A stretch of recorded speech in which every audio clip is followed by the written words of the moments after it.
오늘날 많은 사람들은 죽으면 끝이라고 생각합니다. 지금 여기에 눈에 보이는 세상이 다이고 죽은 후에는 아무것도 없다는 것입니다. 그러나 과연 그럴까요? 육신이 죽으면 다 끝납니까? 사후세계란 없는 것일까요? 사후세계가 없다고 믿는 사람들은 어떤 확실한 증거에 의해서 그렇게 믿는 것이라기보다 자신들의 상식과 경험에 입각해서 그런 결론을 내렸을 것입니다. 왜냐하면 사후세계는 자신이 볼 수도 없고 경험하지도 못했기 때문입니다. 그러나 과연 자신이 알고 경험하는 그것이 다일까요? 자신의 지식과 경험에 의해 사후세계의 존재 가능성과 같은 중요한 문제에 대해 그런 건 없다고 딱 잘라 결론을 내리는 것이 합리적일까요? 다음에 하루살이와 메뚜기의 예화는 그런 우리의 경향성에 대해 재고를 요청합니다. 어느 날 하루살이와 메뚜기가 만나서 재밌게 놀았습니다. 하루 종일 놀다가 저녁 때가 되어 헤어질 시간이 되자 메뚜기가 하루살이에게 이렇게 인사했습니다. 벌써 저녁이네. 우리 내일 만나자. 그러자 하루살이가 묻습니다. 내일? 내일이 뭔데?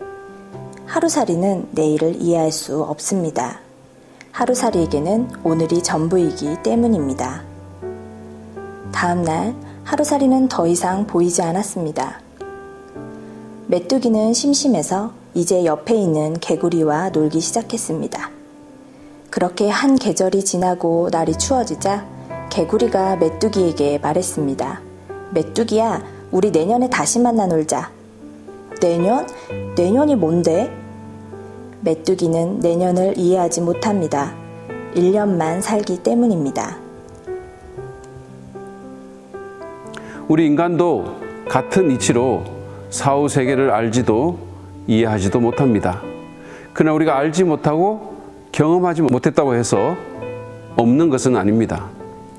하루살이가 내일을 모른다고 내일이 없는 것이 아니고 메뚜기가 내년을 경험하지 못한다고 내년이 없는 것이 아닌 것처럼 말입니다. 거기다가 최근에는 연령과 성별과 인종과 국적을 초월한 수많은 사람들이 임사체험을 했으며 자신들의 사망 후에도 영혼이 살아있었고 사후세계를 경험했다고 주장합니다.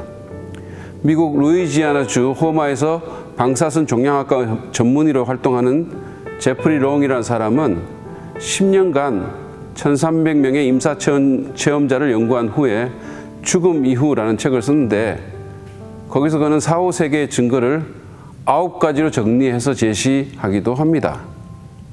무엇보다도 올타임 베스트셀러인 성경이 사후의 생과 세계에 대해 증언합니다. 성경이 어떤 책입니까? 1500년간에 걸쳐 40여 명의 저자에 의해 새 언어로 쓰였으나 마치 누군가가 계획을 갖고 쓴 것과 같은 놀라운 일관성을 유지할 뿐 아니라 수많은 예언의 성취로 오늘날 전 세계 인구의 거의 3분의 1에 달하는 사람들에게 단순한 인간의 책이 아니라 하나님의 말씀으로 인정받는 책이 아닙니까?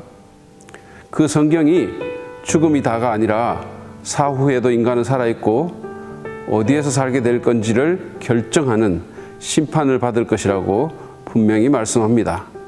히브리서 9장 27절을 한번 읽어드리겠습니다. 사람이 한 번 죽는 것은 정해진 일이요 그 뒤에는 심판이 있습니다. 또한 십자가에 죽으신 후 사흘 만에 부활하심으로 자신이 하나님의 아들이심을 증명하신 예수 그리스도 또한 죽음 이후에 천국과 지옥이 있다고 말씀하셨습니다. 그분은 자신과 함께 십자가에 매달린 회개하는 강도에게 낙원, 즉 천국에 가게 될 것이라고 약속하시기도 하셨죠. 기억하십시오. 내 지식의 한계를 벗어났다고 해서 또는 눈에 보이지 않거나 직접 경험하지 않았다고 해서 무조건 부정하는 것은 지혜로운 일이 아닙니다. 생각해 보십시오. 고치 속에 있는 애벌레가 고치 바깥의 세상을 상상이 안 된다고 해서 부정한다면, 엄마 뱃속에 있는 태아가 엄마의 자궁과는 비교할 수 없이 큰 세상을 그냥 없다고 한다면 그것은 얼마나 어리석은 일일까요? 사후 세계에 대한 성경과 예수님의 증언을 믿으시기 바랍니다. 그러면 죽음 후의 삶에 대해 준비할 수 있고 죽음에 대한 막연한 불안과 두려움에서도 벗어날 수 있습니다. 마지막으로 저의 제자 한 사람에 대한 이야기를 하고 마치겠습니다. 그녀는 젊은 나이에 암에 걸려 남편과 어린 자녀를 두고 세상을 떠났습니다. 근데 그녀는 자신의 죽음에 대해 슬퍼하지 말고 오히려 축하해 달라는 유언을 남겼습니다.